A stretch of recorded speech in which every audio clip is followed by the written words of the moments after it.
house na to dito. Ang linis naman. Ayun, may magagandang ano. Ganda.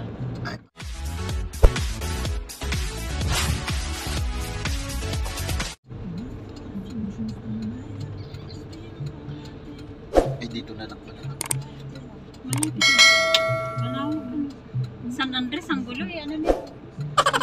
Sabi ko nga kay Mugoy, baka makaano ng lote doon sa bandang bungad. Lipat.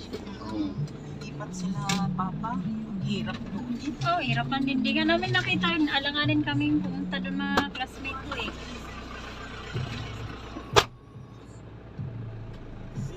Hirap hanapin eh. Gusto sana niyan anuhan yung sulat ng ano, yung sa lapida. Sa lapida.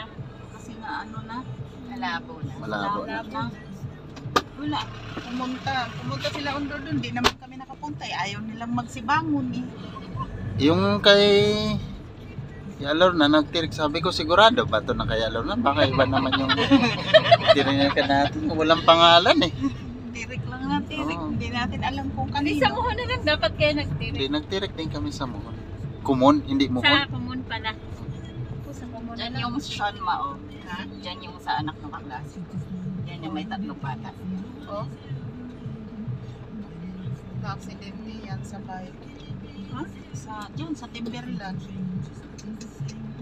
Bumaon yung manibela ng bike dito sa Timberland. Oh. Malusong doon. Pasiko yun. Pasiko yun. Nakakangilo. 15 years old lang pala yun. So yan, at nandito na kami at naglalakad na papunta sa puntod ni Kuya Doming.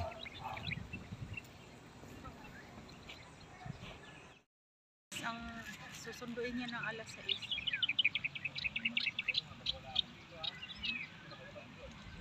Doon lang yun sa may ano. Kahit na. Hindi siya kilala no?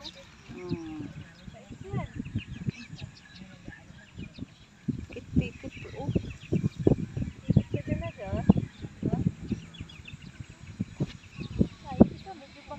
Two hours later. Si Berto. Yun. Ayan nga. Fuel ba yun?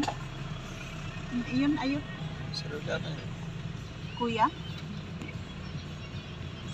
Bye-bye. Dugi, bye-bye. Alam din. Dugi, bye-bye.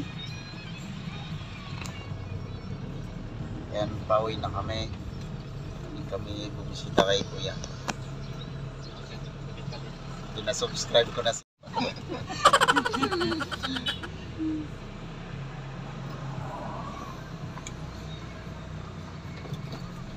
Maganda yung pasyalan sa ano doon sa Pila Salve.